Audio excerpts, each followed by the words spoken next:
The financial contract rests on the mahogany table. 17 pages of condensed power in black ink. Numbers in English and Arabic weave through the lines, representing tens of millions of dollars that will change hands in just a few hours. A gold Mont Blanc pen sits ready, heavy and waiting for the touch of the man who will sign it. Sheikh Khalid al-Mansouri observes the document with the expression of a collector. 52 years of life dedicated to turning money into more money. His suit is Italian, custom cut in Milan less than a month ago. His Swiss watch is worth more than the annual salary of anyone else in the room. The fingers holding the pen are tanned and perfectly manicured, nails gleaming under the lights of the 30th floor. Around him, American advisors maintain rigid postures of deference. They know they are in the presence of someone for whom money isn't an objective, it's oxygen. Khalid doesn't just possess wealth. Khalid is wealth. Beside him, his private translator whispers constantly, explaining nuances that the New York lawyers should have already known. 2 Egyptian attorneys, flown in directly from Cairo, leaf through the pages with the familiarity of those who wrote them. Khalid looks around the room with superficial interest. The dark wood paneling, the abstract paintings, the view of the Manhattan skyline through the floor-to-ceiling windows. All beautiful, all fleeting. In 6 months, he will have dismantled the company, sold its assets, redistributed the fragments among his partners, and moved on to the next investment. America is a very profitable human zoo at the moment. One of the American advisors, a man in a suit too heavy for the humid New York heat, timidly approaches with a question about timing. Khalid turns to his translator, allowing a smile that doesn't reach his eyes. He speaks in Arabic, his voice like velvet with hidden blades. The translator hesitates for a fraction of a second before repeating the response in English, but everyone in the room has already felt the tone. Khalid laughs. It's not a genuine laugh. It's the sound of a man for whom being right is as natural as breathing. Ha'ula la yafhamun shay'an an al-mal, Khalid says in pure Arabic, with that Gulf accent that carries centuries of oil power. These people understand nothing about money. The advisors smile uncomfortably, not understanding a word. At that same moment, in the invisible backstage of power, Fatima Silva wipes a gray cloth across a glass shelf at the back of the conference room. She learned a long time ago that her work makes her invisible. 45 years of life have taught her that women like her don't exist in rooms like this. Or rather, they exist only as extensions of the walls, as service. Her body continues its mechanical motion, the cloth tracing circles on the glass, but her eyes are fixed on Khalid's reflection. She sees the dismissive smile. She hears every word in Arabic. Fatima freezes. Her clear eyes, still sharp despite the hard years, focus on his face reflected in the glass. She hears the whispered translation from the interpreter. She understands the complete and utter contempt contained in those words. Her face remains serene, but her hands tremble slightly. She finishes her work in absolute silence and leaves the room. 20 minutes later, she returns. But this time, she isn't carrying her blue plastic bucket or her gray cloth. She brings an HP 12C financial calculator, as worn as the hands holding it. The device is yellowed with age, the screen cloudy from years of use. In her other arm, a manila file folder containing printed copies of the same contract in Arabic.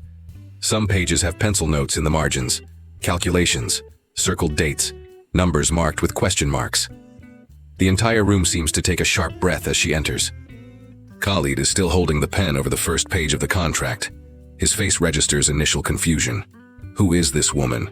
He has seen staff faces repeat, but this one was new, or perhaps just invisible until this moment. Fatima walks directly to the table where he is sitting. Her steps are precise, not rushed, not timid, just direct, like someone who knows exactly the path and the purpose of every step. With all due respect, Your Excellency, Fatima says in fluent Arabic, each word pronounced with an accent nearly as pure as Khalid's own. It is you who have misunderstood Clause 14b. It doesn't protect your investment, Your Excellency. It buries it. A deadly silence falls over the room. It's not the silence of a respectful pause in a conversation. It's the 30-second silence where no one even blinks. The American advisors exchange looks of pure panic. Khalid's translator opens his mouth, then closes it. The Egyptian lawyers freeze, fingers still marking the pages. Khalid slowly puts the pen down on the table. His face transforms. Absolute arrogance gives way to perplexity. Then, almost imperceptibly, to a contained fury that makes the muscles of his jaw tighten. 3 days before that moment, Fatima woke up at 5 in the morning, just as she did every day. Her apartment was small, 2 bedrooms in a peripheral zone of Queens, the kind of place where builders saved on everything not visible from the street. Thin walls, exposed wiring, a shower that alternated between freezing and scalding with no middle ground. She got up and prepared her coffee in a pot that had belonged to her mother. Then she went into the room next door. Her mother, Mrs. Zara, 72 years old, was already awake. She had spent the night awake again. The heart medication wasn't working as it should. Mrs. Zara breathed with difficulty, her chest rising and falling in an irregular rhythm. Fatima combed her mother's white hair with care, each movement delicate, as if she were handling fine glass. Mrs. Zara murmured something about money. Always about money. Always about the bills that arrived month after month, indifferent to the fact that Fatima's income as a contract cleaner was insufficient. "Don't worry, Mom," Fatima said with that softness that only a daughter can offer. "I'll handle it." But she didn't know how. Fatima had worked at the Manhattan office for 3 years. She was invisible there, as she was everywhere. Cleaning women are always invisible. They enter when everyone leaves. They leave when everyone arrives. They are a category of people who occupy space without occupying anything at all. Clients didn't memorize their faces. Executives didn't know their names. Lawyers didn't recognize their eyes. But Fatima saw everything. She saw advisors earning bonuses that equaled 10 times her annual salary for closing a single deal. She saw expensive coffees discarded halfway when someone received a more important call. She saw contracts left on tables when employees went out to lunch, financial documents she could leaf through while pretending to clean. She saw, and silently, she learned. Fatima had grown up in a different neighborhood. Her parents weren't rich, but they were educated. Her father was an accountant until he had a stroke at 53. Her mother was an Arabic teacher for foreigners until she became a widow. Fatima had inherited her mother's fluent Arabic and an almost instinctive capacity for numbers from her father. She had attended college for accounting for 2 years before her father fell ill and everything collapsed. After his death, the costs increased. The creditors arrived. The house was foreclosed. Fatima left college in her 3rd semester. Mrs. Zara became ill, and so Fatima became invisible. That night, while cleaning the meeting room after everyone had left, she found drafts of the contract in the trash. Several of them, crumpled, with notes that had been crossed out. She took one, unfolded it in front of her, and her eyes traveled through the numbers as if they were a familiar map of a place she had left behind. Her face tightened, not like a cleaning woman reading a complex document and understanding nothing, but with the expression of someone who understands perfectly and sees something very, very wrong. "This doesn't add up," she whispered to herself, tracing a calculation line with her finger, checking the numbers again. "The exchange rate is set at 5.5 here, but he signed off on 5.2. That's a $40 million difference. $40 million that vanish into Clause 14B. She took the draft home, hidden inside her uniform. That night after her mother fell asleep, Fatima got out of bed. She walked to the foot of the bed and pulled out an old wooden trunk. Inside it, stacks of old books on international finance. Books she had bought when she still hoped to finish college. Books she had reread during the night while working as a janitor during the day. There was also an HP 12C calculator that had belonged to her father. A gift he had given her when she started college, whispering, "This is the best investment an accountant could ever make." It was worn, the keys yellowed, but it worked perfectly. Fatima opened a notebook and began to check every number in the contract. Line by line, clause by clause. She spent the entire night barefoot on the cold floor of her room, calculator in hand, reviewing numbers that were larger than any sum of money she would ever possess in her entire life. What she found left her breathless. Clause 14B contained a deliberate inconsistency. Or perhaps not deliberate, but so well hidden in a footnote that only someone who knew both Arabic and international accounting could identify it. The exchange rate had been altered in a specific section of the contract. The change would save Sheikh Khalid nearly $50 million, but would leave the American investment completely unprotected in case of currency fluctuation. The company would be devastated. Employees would lose their jobs. The families who depended on that business would be left without income. And no one had noticed. Fatima pulled the documents she had kept from the trunk, prints in Arabic of the contract, notes from the college she had left unfinished. evidence that she had studied this, that she was qualified, even if the whole world had decided a woman like her wasn't. Over the next 3 days, she worked during the day cleaning rooms, and during the night checked every number a second, third, fourth time. She couldn't be wrong. She couldn't just walk into that office and accuse the sheikh of something if she wasn't absolutely certain. But she was certain. On the morning Khalid was to sign the contract, Fatima woke up and combed her mother's white hair again. Mrs. Zara had chest pain. Fatima gave her the medication, kissed her forehead, and then she did something she hadn't done in years. She put on her cleaning uniform, took her father's calculator, gathered the copies of the contract, and walked to the office. She had one chance. Just one. One of Khalid's advisors had spilled expensive coffee on the floor while she was cleaning the break room. He hadn't even looked at her while making a gesture demanding she clean it up. He had spoken in Arabic to a colleague. Cheap labor. Fatima had heard it. She had cleaned in silence. But while doing so, she had studied his face. She had seen his contempt. And she had decided she would never accept being treated like cheap labor again. So that afternoon, when Khalid was about to sign a contract that would make him $50 million richer in a transaction where everyone else would lose, Fatima walked into the room. And she changed everything.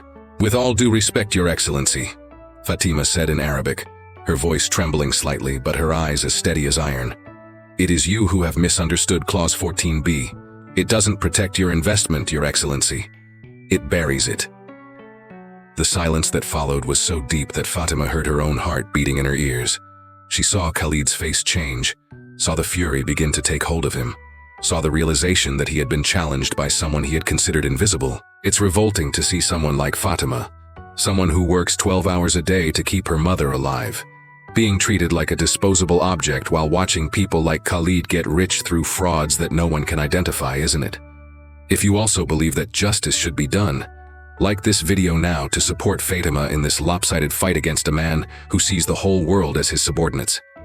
Khalid slowly put the pen down on the table. His face transformed from absolute arrogance to perplexity, then, almost imperceptibly, into a contained fury that made the muscles of his jaw tighten. "Everyone out," he said in English, his voice low but charged with absolute authority. "Out. Now." The lawyers looked at each other. Mark opened his mouth to protest but backed down upon seeing the sheikh's look. The advisors, secretaries, interns, everyone began to move in a silent confusion. Chairs were dragged. Papers were gathered in a hurry.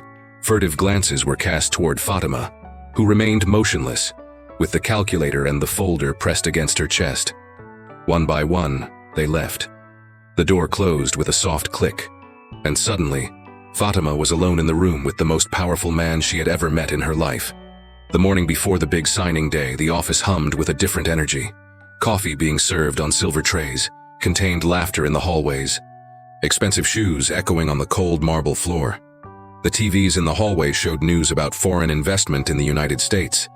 Khalid's name was already circulating discreetly among financial columnists. He was seen as a savior for companies in crisis. No one there had any idea of the hidden price of that salvation. Fatima walked with her bucket and cloth, but her mind was elsewhere. During the previous night, she had reviewed Clause 14b once more. Every number, every rate, every detail. The error or the scam was there, wide open for anyone who wanted to see. But no one wanted to see. She knew she couldn't just walk into the room screaming. She knew that for people like them, she was just the cleaning lady. She knew the weight of that blue uniform. She knew how the fabric and the badge with her first name automatically placed her several floors below any respect. But she also knew that if she stayed silent, she would be an accomplice. Mark arrived late that day. He was the lead American partner. Mid-40s, expensive suit, trained smile. The kind that appears in business magazine features. To some, he was a modern hero. The guy who held the company together during the crisis, negotiated, cut costs, preserved jobs. To others, just another executive willing to sell whatever was necessary to maintain the lifestyle. He stepped out of the elevator fiddling with his phone, exchanging quick messages with someone. He passed through reception without looking at anyone, just giving an automatic nod. The secretary stood up immediately, handing him a folder. Fatima watched him from the hallway. She felt her heart beat faster. Her hands were sweating under the disposable gloves. She pressed a transparent folder against her chest where she had placed a copy of the contract draft with some of her calculations written in pencil, a type of daring that could cost her her job. She positioned herself a few steps from the door to Mark's office. She knew he would pass by there to go to the meeting with Khalid's lawyers. She knew she would have only a few seconds, maybe less.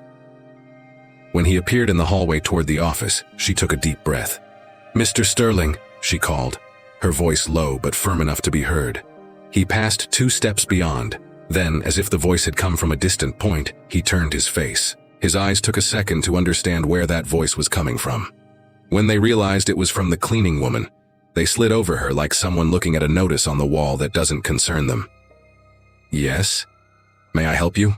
he asked, already looking at his watch, already leaning his body to keep walking. "Sorry to bother you," she began, approaching a step, holding the folder against her chest. "I saw some drafts of the contract yesterday in the meeting room. There was a clause. The numbers don't add up. There could be a very large loss for the company." Mark blinked slowly. He didn't seem angry, at least not yet. He seemed only confused by the fact that he was hearing, in that hallway at 9:20 in the morning, a cleaning woman talk about currency conversion clauses. "What was your name again?" he asked, just to fill the void, more out of habit than interest. "Fatima," she replied. "I studied accounting for a while before. She swallowed the words that didn't matter. "I understand a bit of this part. I just thought you should know that." He raised his hand, cutting off her sentence as if turning off a switch. "Listen," he said, with a polite smile that didn't reach his eyes. "Thank you for the concern, truly. But leave the numbers to the people who understand them, all right? Just keep things clean for us. That's help enough." That last sentence wasn't charged with hate. It was charged with habit, a mechanical kindness that hid an entire abyss.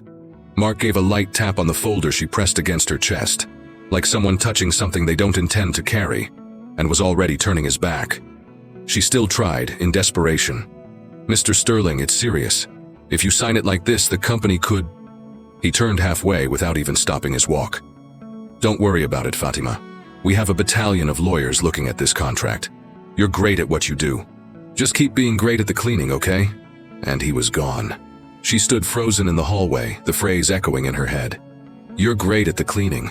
Just keep being great at the cleaning." The letters of the heavy badge on her chest seemed to wound her skin. As Mark walked away, Fatima saw 2 interns laugh at something they were reading on their phones. One of them commented lowly, thinking she wouldn't understand. "The cleaning lady wanting to talk about clauses, that's a good one." She pretended not to hear, but she heard every syllable. The feeling that took her wasn't just humiliation. It was helplessness. It was like seeing an accident approaching in slow motion and not being able to push anyone out of the way. Throughout the hours that day, Fatima watched the performance of power. She saw luxury SUVs pulling up to the entrance.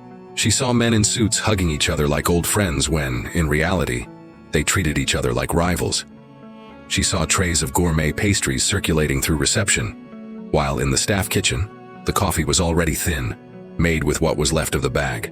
She heard, while discreetly cleaning a corner of the waiting room, the conversation of 2 junior partners.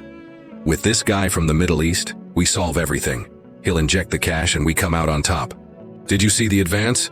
If this goes through, I'm finally closing on that house in the Hamptons."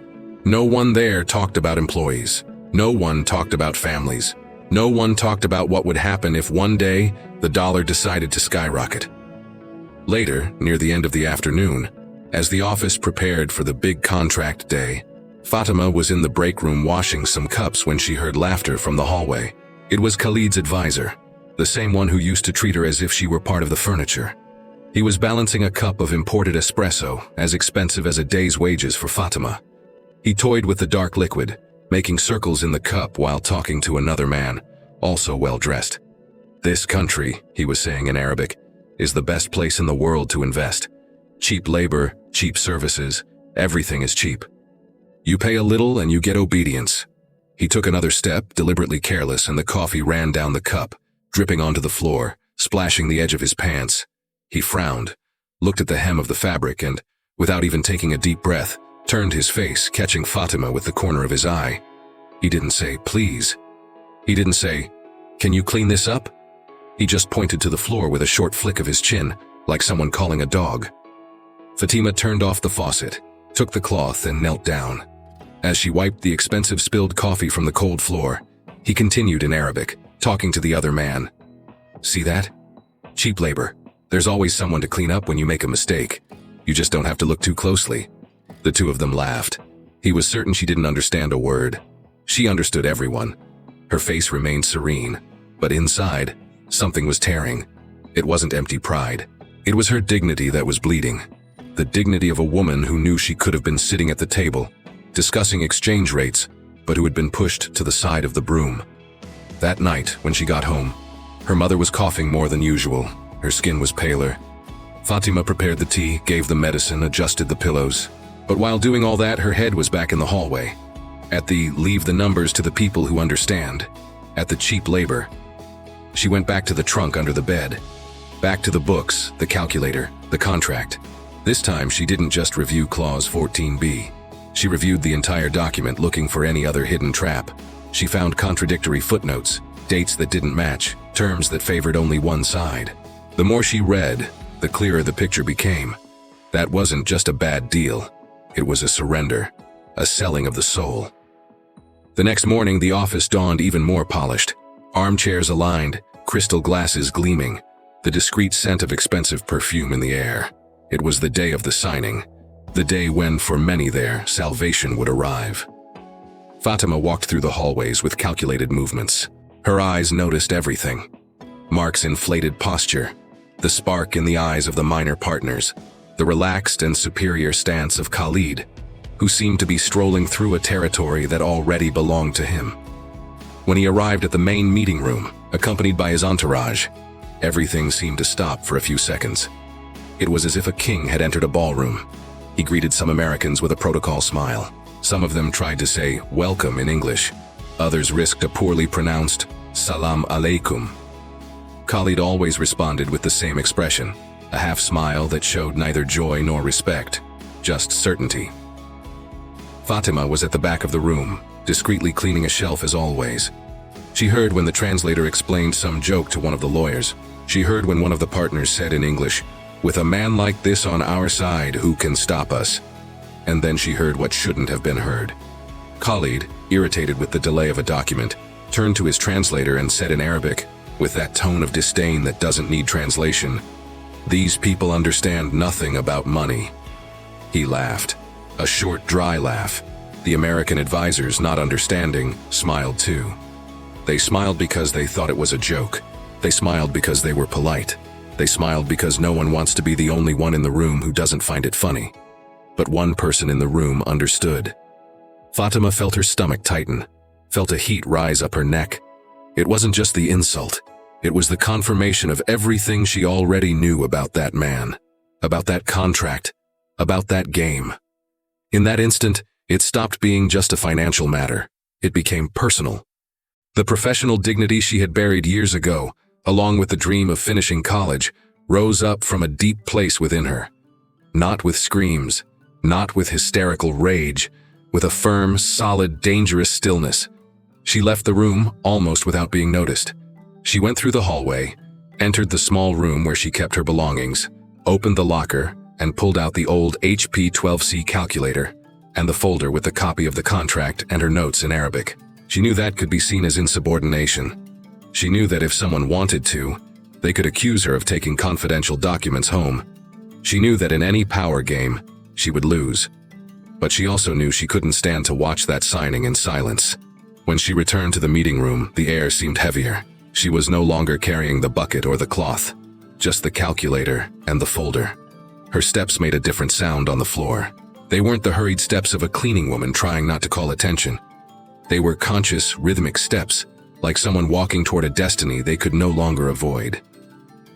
She positioned herself beside the table, waited for Khalid's eyes to notice her, and spoke. "With all due respect, Your Excellency," Fatima said in Arabic, her voice trembling slightly, but her eyes as steady as iron. "It is you who have misunderstood Clause 14b. It doesn't protect your investment, Your Excellency. It buries it." A deadly silence fell over the room. The 30-second silence where no one even blinks. The American advisors exchanged looks of pure panic. Khalid's translator opened his mouth, then closed it. The Egyptian lawyers froze, fingers still marking the pages. Khalid slowly put the pen down on the table. His face transformed. Absolute arrogance gave way to perplexity, then almost imperceptibly, into a contained fury that made the muscles of his jaw tighten. "Everyone out," he said in English, his voice low but charged with absolute authority. The advisors, secretaries, interns, everyone began to move in a silent confusion. Chairs were dragged, papers were gathered in a hurry. Furtive glances were cast toward Fatima, who remained motionless, with the calculator and the folder pressed against her chest. One by one, they left. The door closed with a soft click, and suddenly, Fatima was alone in the room with the most powerful man she had ever met in her life. Khalid slowly stood up from his chair. His eyes, which moments before had shone with absolute confidence, now burned with a contained fury. He walked around the table, his steps echoing in the silence of the room. "Who are you?" he asked in Arabic, with a voice that seemed to have lost all the courtesy he had faked during the morning. "My name is Fatima Silva," she replied, maintaining her composure despite the fear that paralyzed her. "I work here as a janitor." Khalid laughed. It wasn't a laugh of amusement. It was the laugh of someone who had just received a very good, very dark joke. "You are a janitor and you know perfect Arabic and international financial analysis?" He approached closer, his eyes studying her face with an intensity that made the air heavy. "You had access to documents from my private office. You took drafts home, and now you come here in front of my entire team to challenge my competence." He stopped a few steps from her. "What do you want, Fatima?" he asked, his voice very low now, dangerous. "Money? You come here thinking you've discovered a fraud and now you want to blackmail me?" "No, Your Excellency," Fatima said, her voice trembling a bit more now. I only wanted to alert you. You were about to sign a contract that contains a grave error. If you signed it like this, you could lose much more than you would gain if the exchange rate began to fluctuate. And the Americans, they would be destroyed." Khalid observed her for a long moment. His face was a mask of calculation, as if he were evaluating every word that came out of her mouth, weighing every gesture. "Show me," he said finally. Fatima opened the folder with hands still trembling. She placed the copy of the contract on the table and pointed to Clause 14b. With the calculator in hand, she explained every error, every inconsistency, every detail she had found during all those sleepless nights. Khalid listened in silence. From time to time, his eyes narrowed, as if he were processing not just the information, but also the fact that he had almost signed a document that would destroy him. When she finished, he stood there, looking at the contract. His anger had vanished. In its place was something worse, a calculating coldness. "If what you're saying is true," he said slowly, "then my own lawyers have failed me. And if that is true, you, a janitor, discovered an error that would cost my investment fund more than $50 million in future losses." He raised his eyes to her. "The question now is, why are you telling me this?" Fatima took a deep breath. "Because it would be wrong to remain silent," she said. "Because you are a businessman and a true entrepreneur doesn't want to be cheated. And because—" she hesitated. "Because those Americans out there, they will be destroyed if this happens. And they have families. They have people who depend on them." Khalid returned his gaze to the contract. His fingers touched the paper, tracing the lines of Clause 14b. "Gather your things," he said finally, still looking at the document. Fatima felt her heart stop. "Are you firing me?" she asked, her voice almost a whisper. "I'm saying gather your things and go to the reception," he repeated. "Don't leave the building, I will call for you shortly."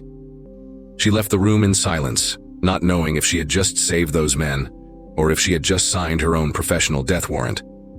It's revolting to see someone like Fatima, someone who makes the correct decision even knowing she could be punished for it, being treated as if she were nothing more than a disposable object, isn't it? If you also believe that integrity should be rewarded, subscribe to the channel now to support Fatima. Fatima sat in reception, her blue uniform clashing completely with the environment. She looked down, her hands trembling slightly as she watched people come and go. No one asked why she was there. No one cared. To most, she remained invisible. Only now, invisible in a different way. Waiting. Always waiting. Khalid returned to the meeting room 45 minutes later. The American lawyers, confused, asked for clarification on the delay. Khalid simply offered generic apologies and asked them to leave the room again. This time, he ordered that no one enter. His bodyguards, 2 men with cold stares who traveled constantly with him, took positions at the door. During that hour, Khalid was alone in his private office at the 5-star hotel where he was staying. He was on his phone, sending encrypted messages to contacts in Dubai, Cairo, and Riyadh. He wanted to know everything about that woman, who she was, where she came from, how, in the name of Allah, she got access to those documents and enough knowledge to identify an error that his own experts had missed. The answer arrived 2 hours later. When Khalid read the report sent by his private investigators, he leaned back in the leather chair and began to laugh, not from amusement, from recognition, from an involuntary admission that he had been genuinely defeated by something unexpected. Fatima al-Haddad. That was her real name. She had been a rising star in Saudi Arabia in the 90s, one of the first women to break the glass ceiling in international finance. She had worked at the Saudi Central Bank, developing currency calculation models that were adopted throughout the region. She published 3 revolutionary papers. She was a private consultant for 2 princes, and then she disappeared. The report explained, a disagreement with a prince from the royal family, a man named Khalid bin Nasser, a distant but influential cousin. That prince was corrupt. He tried to force her to falsify reports to benefit him. She refused. He promised to destroy her career, and he did exactly that. She fled the country with her mother and brother in 1998. Her brother died years later. Her mother had become ill. Fatima had lived all these years in hiding, working as a janitor, living on a visa that had expired 3 years ago. A ghost vanished from the world that created her. Khalid saw the irony and smiled. The woman who had challenged him had fled from someone very much like him, from someone in his circle, from someone of his own family. He also saw an opportunity. That night, when the lights of the conference room had already been turned off and the last advisors had left the office, Khalid called Fatima for a private meeting. She went up in the elevator with her heart racing. She didn't know what awaited her. Termination, police, some punishment she couldn't even imagine. The room was minimalist and cold, glass and aluminum, a night view of New York City spreading across the window. Khalid was standing with his back to her, watching the city as if he possessed it. He turned when he heard the door close behind her. "Fatima," he said, his tone completely different from before. It was no longer arrogant. It was pure calculation. "Or should I call you Fatima al-Haddad?" She felt her face lose all color. Her legs trembled. "How did you—" she began, but her voice dried up. "I found out everything," Khalid said, approaching her slowly. "Your documents, your history, your brother, your sick mother, Mrs. Zara, who has heart failure. Your visa expired 3 years ago. Your illegal status in the US, through immigration channels you paid for in cash." He paused, letting each word sink in like a blow. "You are a very intelligent woman, Fatima. Perhaps the most intelligent person I've ever met in business. But you are also a vulnerable woman. And vulnerability, in my world, is a currency." Fatima opened her mouth to speak, but no sound came out. Khalid approached closer. He was not physically threatening. His voice remained calm, low, polite. That was why it was even more terrifying. "You discovered an error in the contract," he said. "That is true. My lawyers were incompetent. If you had done exactly what you did under different circumstances, I would have hired you as general consultant. I would have offered you $5 million a year. I would have restored your life." He stepped away, returning to near the window. "But instead, you chose a nobler path. You preferred to protect men who discarded you like trash. Men who refused to listen to you. Men who treated you like cheap labor." Khalid turned to face her. "So here is my offer, Fatima. And listen carefully, because this is the only offer you will receive." He walked to his desk and opened a folder. "You will go back to cleaning work tomorrow. You will say nothing to anyone about the contract, about Clause 14B, about anything. The contract will be signed as planned. The Americans will get their money. I will get my profit. And when things collapse, as they will, no one will know that you tried to prevent it." Fatima began to open her mouth to protest. "Let me finish," Khalid continued. "In exchange, I will ensure that you and your mother live comfortably here in New York. I will monthly transfer $50,000 to you. Enough for a decent life. For medicine. For comfort." He paused, But if you insist on this nonsense of heroism, if you try to talk to anyone, if you try to leak information to the press or anything else, I will inform US authorities about your expired visa. You will be deported. But before that, I will ensure my connections in Riyadh know exactly where you are. And you know better than anyone what Prince Khalid bin Nasser will do when he finds out you are alive and refuse to cooperate with me. The silence that followed was absolute. Fatima knew exactly what would happen. In Saudi Arabia, refusing a prince was refusing the very structure of the universe. There were ways. There were intermediaries. There was the absolute guarantee that punishment would arrive, one way or another. You have until tomorrow to decide, Khalid said. Cooperate, and you and your mother will have peace. Resist, and I will personally accompany your deportation and make the necessary phone calls. Fatima left the room as if walking through water. Her lungs couldn't process enough oxygen. Her hands trembled uncontrollably. She had escaped a corrupt prince only to be now at the mercy of another. That night, in her modest apartment, she couldn't sleep. She paced back and forth, thinking about the options she didn't have. If she agreed with Khalid, she would be an accomplice to a theft that would destroy companies and families. If she refused, her mother would suffer. Her mother. Always her mother. Fatima opened her old laptop and began to type an anonymous message. She compiled all her notes, all the calculations, all the documents she had copied. She included them in a zipped file and sent it to an email address of an investigative journalist she had seen on TV, a woman who worked for a respected investigative outlet. The message was simple. Here is proof of financial fraud in an investment involving Sheikh Khalid al-Mansouri. Clause 14B of the contract was deliberately structured to deceive American investors. Investigate immediately before it is signed. She sent it, and she waited. No response came that night, nor the next morning. 3 days later, Fatima noticed something strange. 2 men she had never seen before were in the office, just there, observing. She saw them talking to the building manager, saw one of them using a small radio hidden under his jacket. Security. Private investigators. Working for Khalid. That night, she received a visit from the police, not to interrogate her, to interrogate the journalist.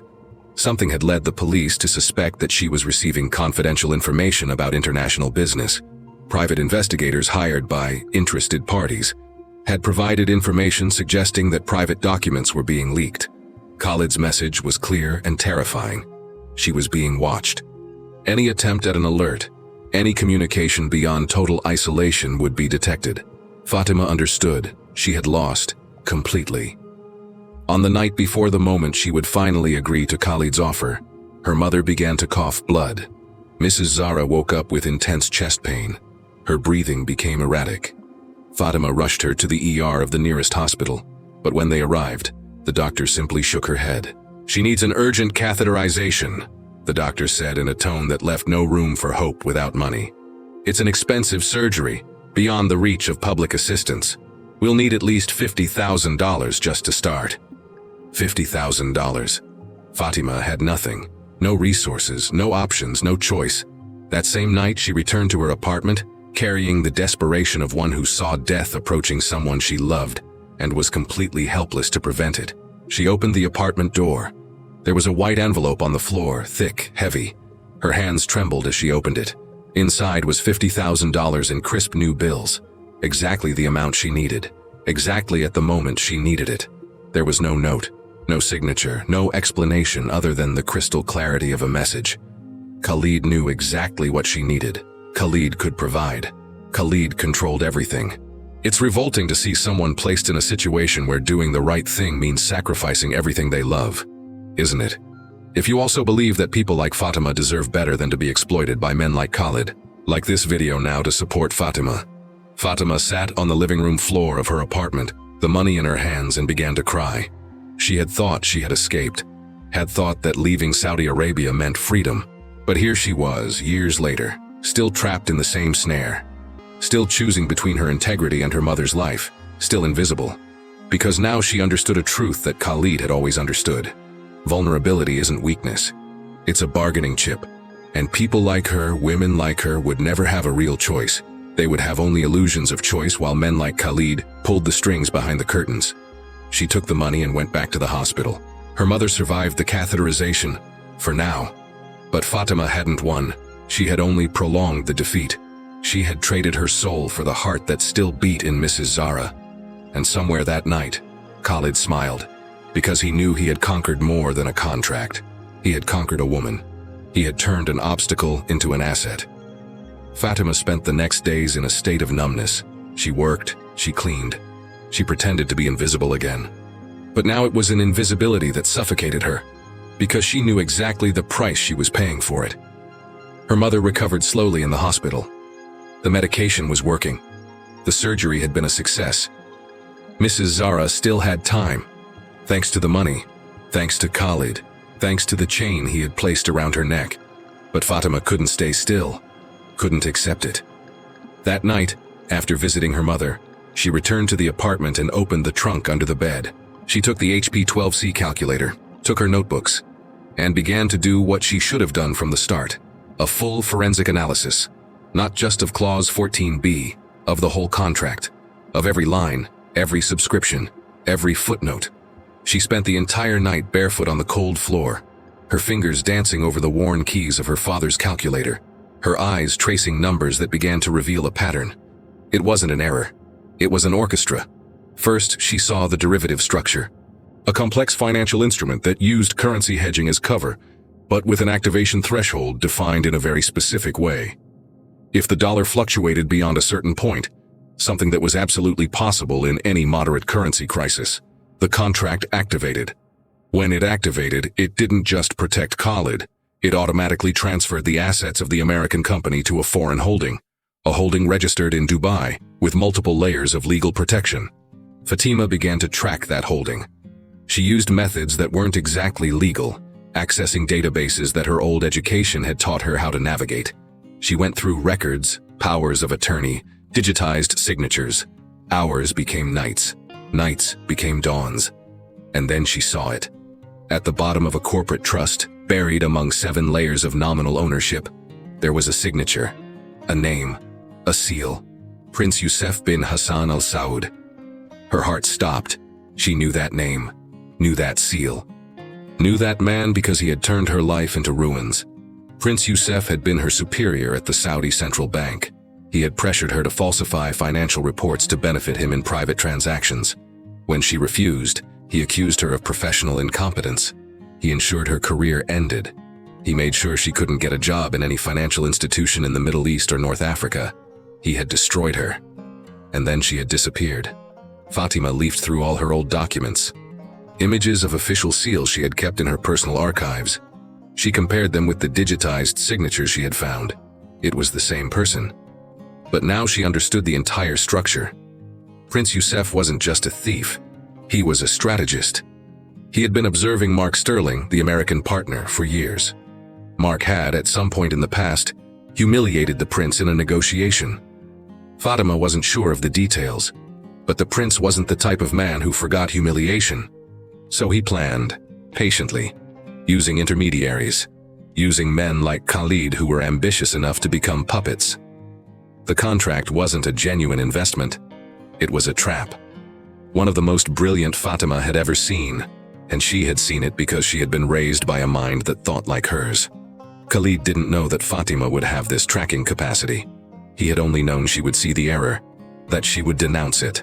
And when she didn't denounce it, when she accepted his silence, he would have confirmed that he controlled her.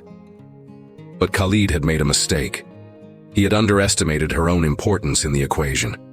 He had thought she would see him as her captor. He hadn't understood that, for someone who had escaped a prince, a simple businessman was just an intermediate stage.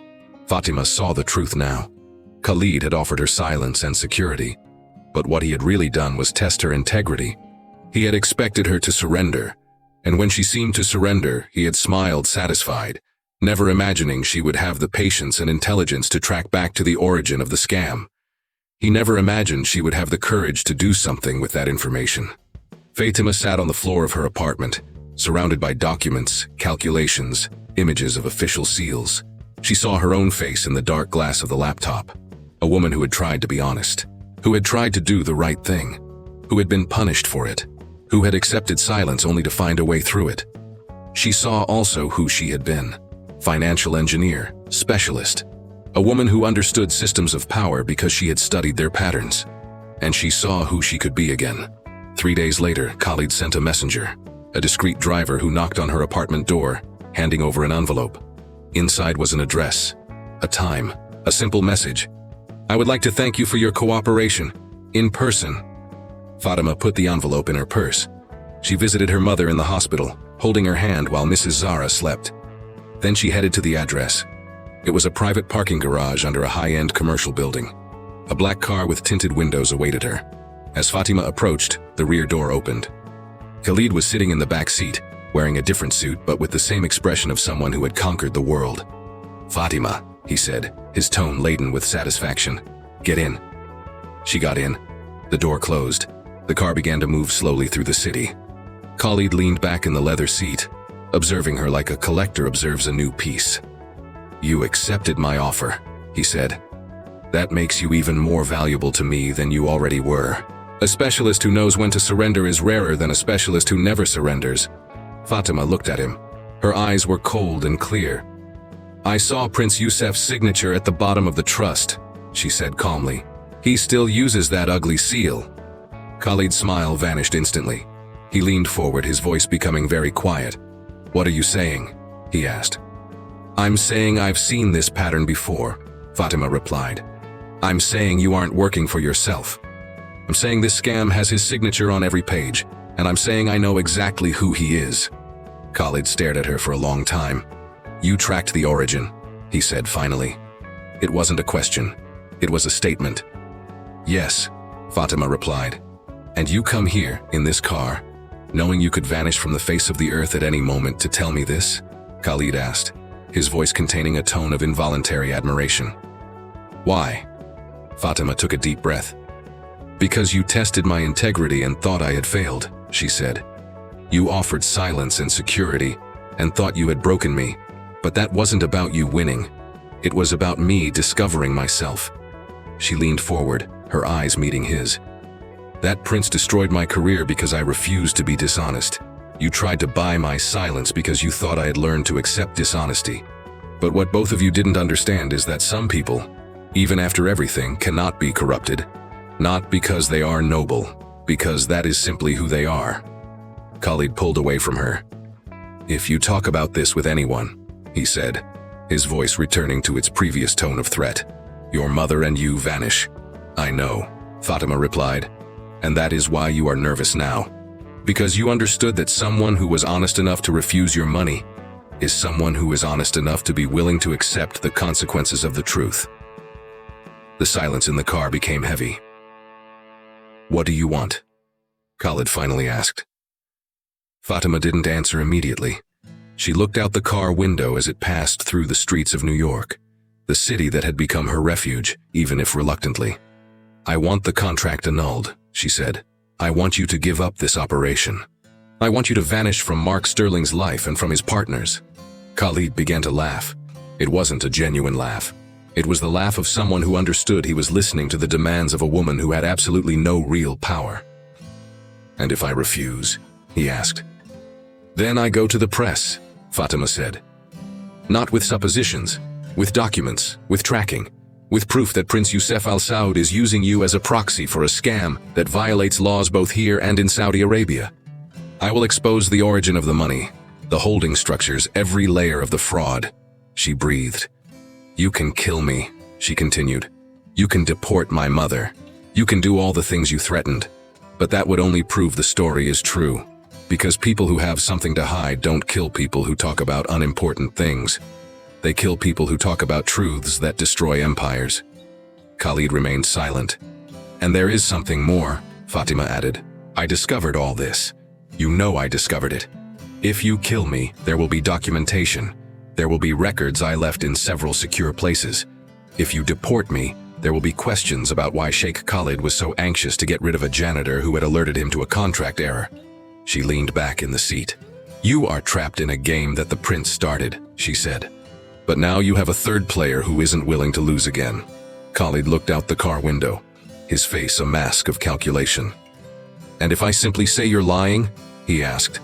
"And if I say you're just a janitor who is delusional? Try it. Fatima replied. But you know you stopped believing your own story about this situation a long time ago. You knew something was wrong when you recognized my name. You knew something was very wrong when you found out who I was.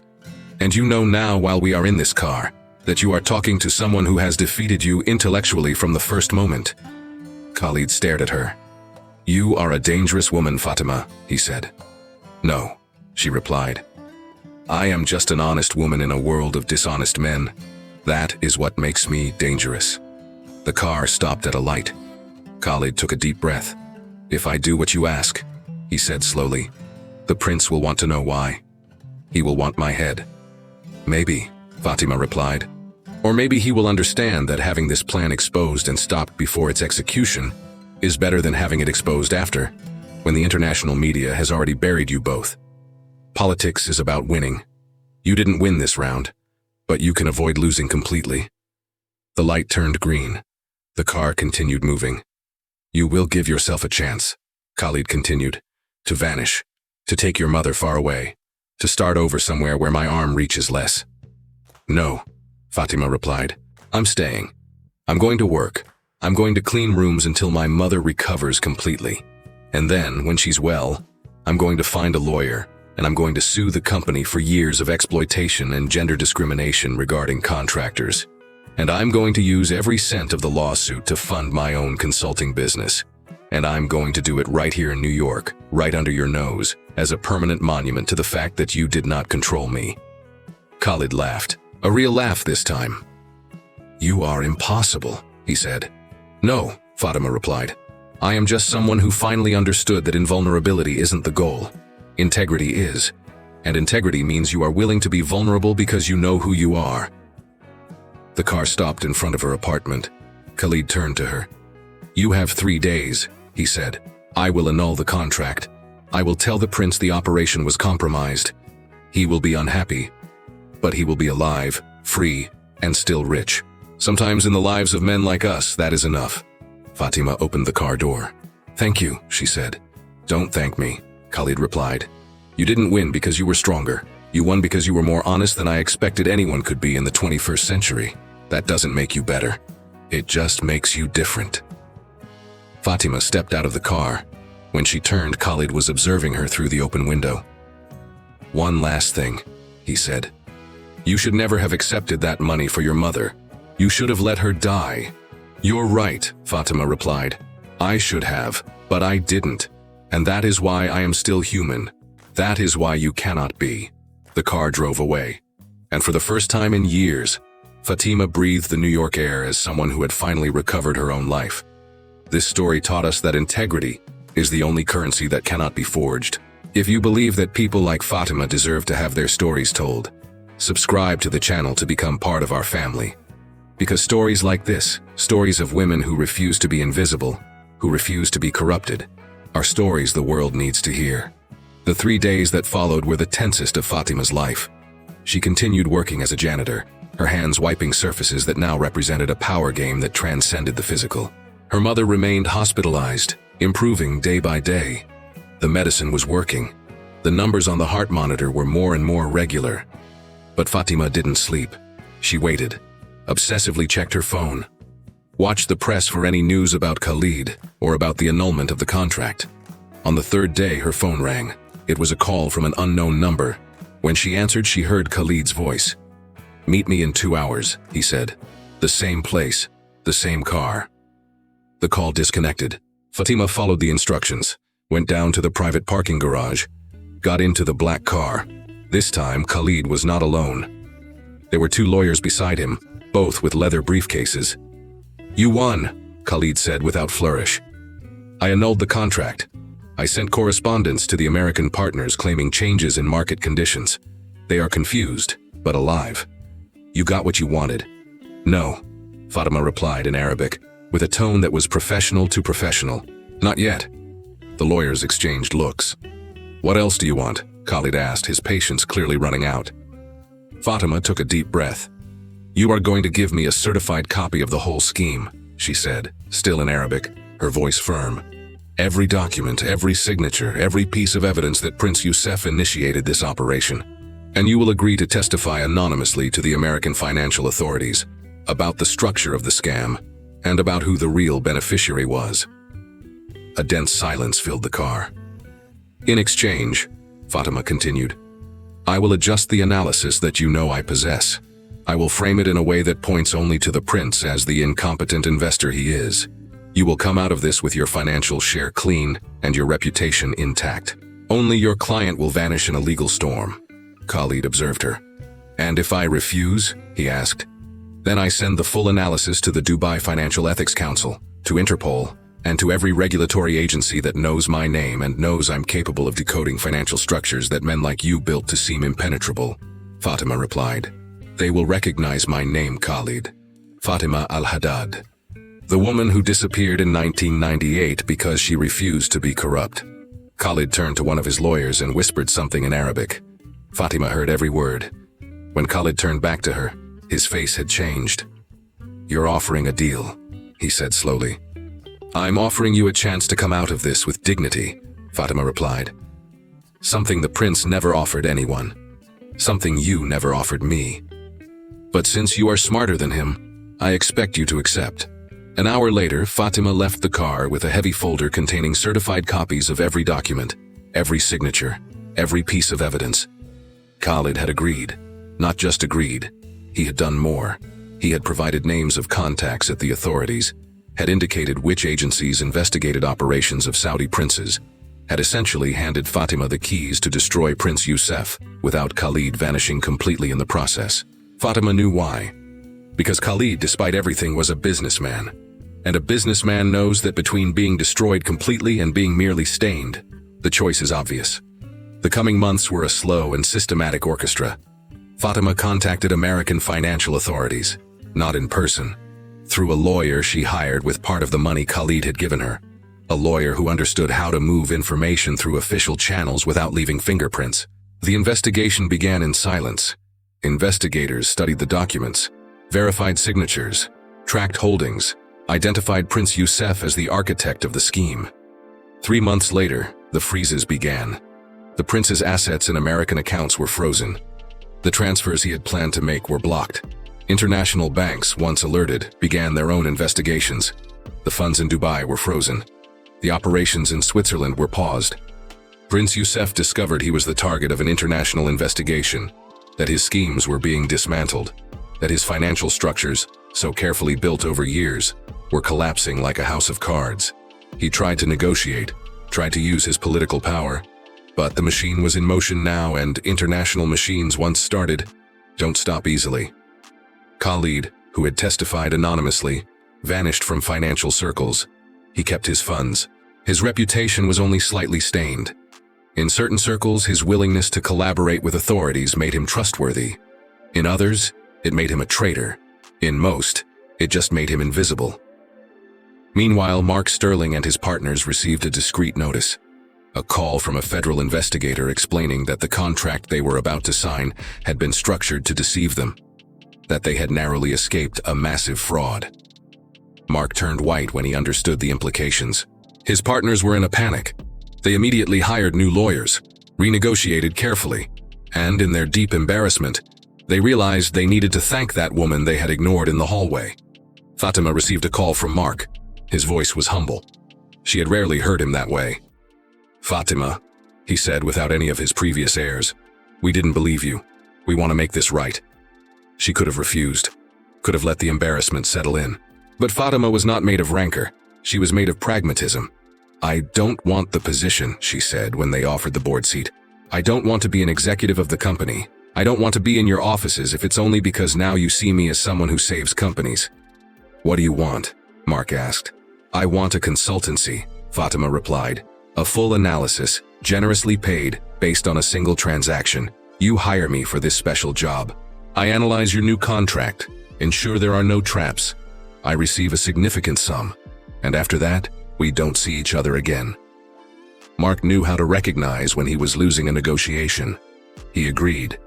The consultancy was paid in a 6-figure sum. Money more than enough to solve all of Fatima's and her mother's problems for the next 5 years. Enough so that Mrs. Zara received the best medical care. Enough so that Fatima never had to work as a janitor again. But she didn't stop working. She just changed direction. With the money, Fatima rented a small office on a discreet street in New York. She put a simple sign on the door: Al-Haddad Financial Consulting. She bought modest furniture, installed her old computer, and placed, in a position of honor on her desk, her father's HP 12C calculator. She began slowly. Small companies that had been approached by questionable investors, business owners who needed analysis before signing contracts, ordinary people who had been cheated before and were afraid of being cheated again. Fatima became their guardian.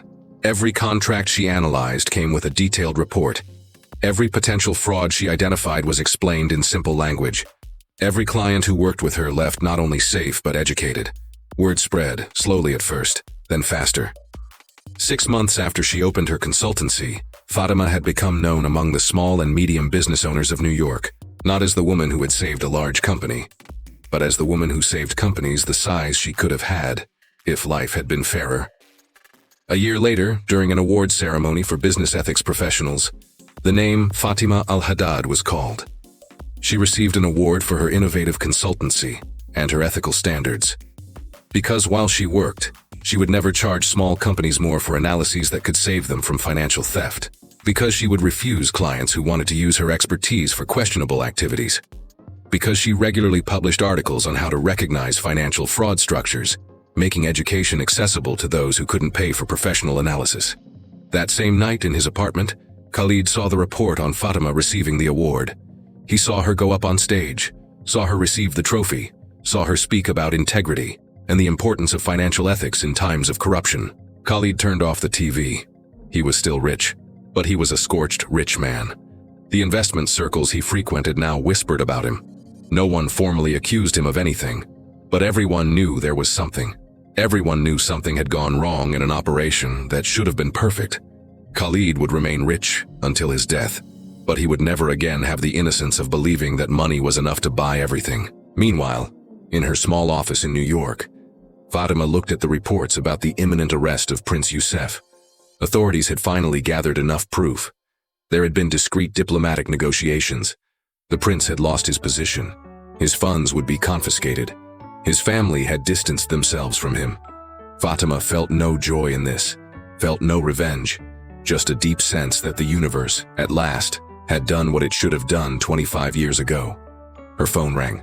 It was an international call, an accent she recognized as Saudi, a colleague she hadn't heard from since she had fled the country in 1998. "Fatima," the voice on the phone said. "I heard about you, about what you did, about how you recovered your reputation. Here, people are speaking of you with respect." Fatima felt her eyes well up. "Thank you," she said in Arabic, her mother tongue that she had spoken so few times during those invisible years. "Do you have an office?" the voice asked. "I do," Fatima replied. "Small, here in New York, but it's mine. Would you like to work with me?" the voice asked. "Remotely, analyzing international financial structures. You would be director of risk analysis for my new fund." Fatima looked at the HP 12C on her desk, at the plants she had planted on the windowsill, at the ethics award certificate she had hung on the wall.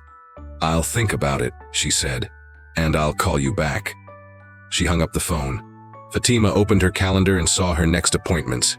Small companies waiting for her, people who trusted her, stories that weren't international headlines, but for the people involved were absolutely everything. She smiled and picked up her old calculator. The keys still responded perfectly. The numbers still flowed through her fingers like a language she had learned years ago and had never forgotten.